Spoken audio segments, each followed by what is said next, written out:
This is Morgan Hazelwood, back again with more writing tips and writerly musings. Today, I'd like to share with you From Grimm to Disney and Back Again, The Changing Fae, a Discon 3 panel. The panelists for the titular panel were E. Lily Yu, Jean Burlesque, Jenny Ray Rappaport, Leslie Wheeler, and Hildy Silverman. The panel description was as follows. Early fairy tales tend to be very dark. The 1800s saw the emergence of lighter, more whimsical fairies. Walt Disney made them even more saccharine. Now we are starting to see a return to the more dangerous, untrustworthy fae. From Grimm's fairy tale to Sleeping Beauty, Jonathan Strange and Mr. Norrell, and the Dresden Files, our panelists will discuss how fae have changed over the years. Let's start off talking about what inspired fae, the concept. While many cultures have stories of fae or similar creatures, do remember that they are not universal. Although many cultures do have a trickster god or being that sometimes plays similar roles, such as Coyote. The line between fae and gods can be fuzzy, but what the beings are depends on the beliefs of the storyteller. That said, there are as many theories as there are people, but here are a few of the top ones. First off, fae may have originated with equating them with nature and the consequences of messing with it. Secondly, it could be reflecting back the different natures of humanity, with disowning children or the side of us where we're responsible for duties or, our responsibilities to deities even. Stories of fae could be showing that choices have consequences. Or, on the flip side, showing that sometimes things just happen no matter how well you follow the rules. And some come about because of how the culture is put together. The Wild Hunt stories came about in an era when royalty had the horses and the permission to hunt the wild spaces. Some of the stories of fae out there are horror stories, and some are fantasy. And often, the scariest fae stories are the ones where there are no signs that they are not human.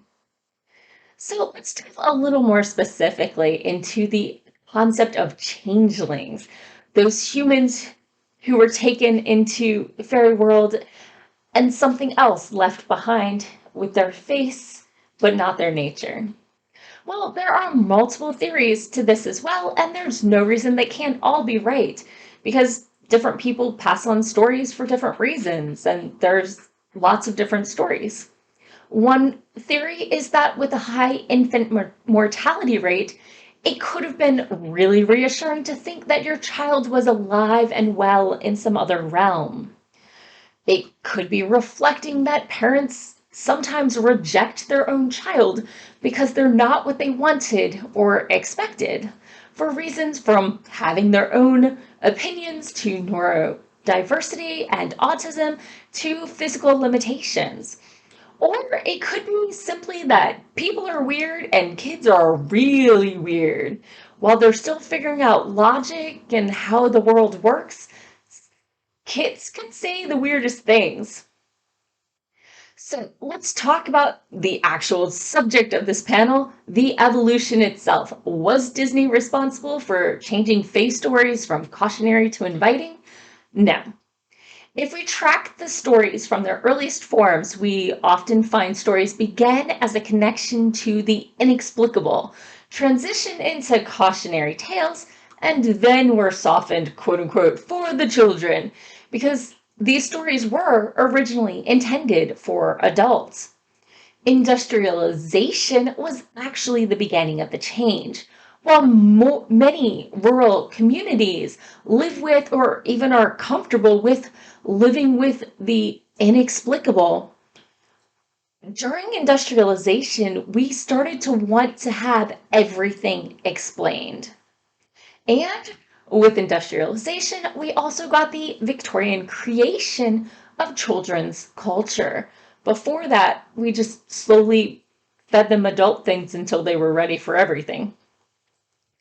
Uh, Fairy stories also show the evolving role of women in a society, from women with mystique and magic to powerless to helpful wise women to Disney's evil stepmother.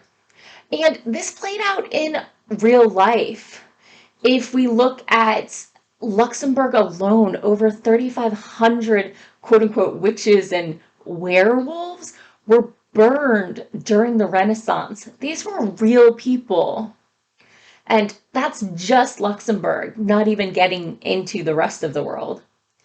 Now, cultures evolve though. We don't get as many fae stories told as truth these days. Instead, we get stories of aliens, where earlier stories of fae talk about appeasing them. The alien tales we get are of study and dissection.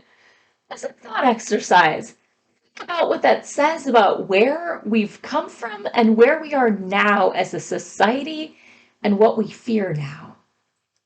So, are there places where Disneyfication was avoided? Yes, of course.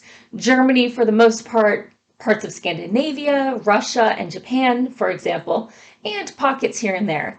Obviously, Disneyfication predominantly happened to Western European stories and often ones that Western Europeans translated into English. Not all cultures followed this trend. So, one final word of advice before I let you go. Don't give them your true name. This is a common theme across many cautionary tales of fae and otherwise, and is actually still good advice today. Often nicknames or usernames are used instead. Think about it. We have so much information online connected to our true names. We've got to be careful about who we let possess it. And that's all for today. Thanks for listening. If you enjoyed this episode, hit that subscribe button and share it with all your friends. It goes a long way towards helping people find me. And I'll be back again next Monday with more writing tips and writerly musings. Bye-bye.